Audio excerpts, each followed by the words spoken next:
artists are stupid. You have to understand. Artists one are insane, and then second they're stupid. You can lock them in a closet and slide paper under the door. They'll slide it out with drawings on it, just so they can get more paper. People would look at it and go, wow, this is cool. I don't know who'd publish it. It still took 80 phone calls before I got a call back. My mom tells me I'm pretty good.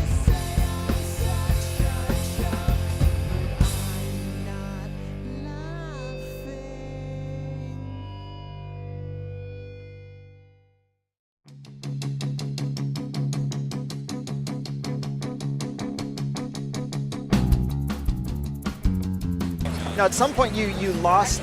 You don't own the Turtles anymore. Is that right? I sold my interest in the Turtles in 2 stages to Peter Laird. One in 1996, he bought a controlling creative interest and part ownership, part of my ownership, and then we did a deal about 2 years later, and he bought everything outright. Just sort of said, let's, instead of just doing a partial separation, let's complete the process and have him take complete control. And by then, it was a decision that I was and still am happy with.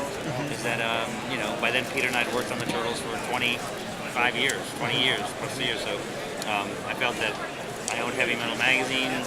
Creatively, I wanted to do other things, edgier things, more.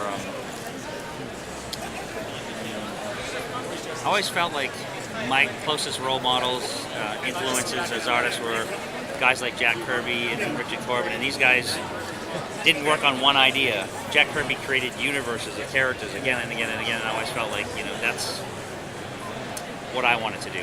And not that, I love the Turtles dearly, and they've given me such a great life and a fan base that, still helps me have a great life. Yeah. But it was creatively, it was time to go do some other things. Yeah. And what's bizarre in the coolest way is, 10 years ago I sold to Pete. A couple years later he sold to Viacom, or 5 or 6 years later he sold to Viacom.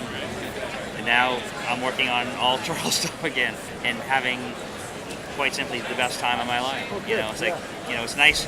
It's sort of taking a break and stepping away from it. When I came back in to say work on the IDW comic series, or the Nickelodeon series, or even the Turtles movie, it's I got to realize how much I miss them, how much I love drawing them, how many more Turtle stories and things like that I had to tell.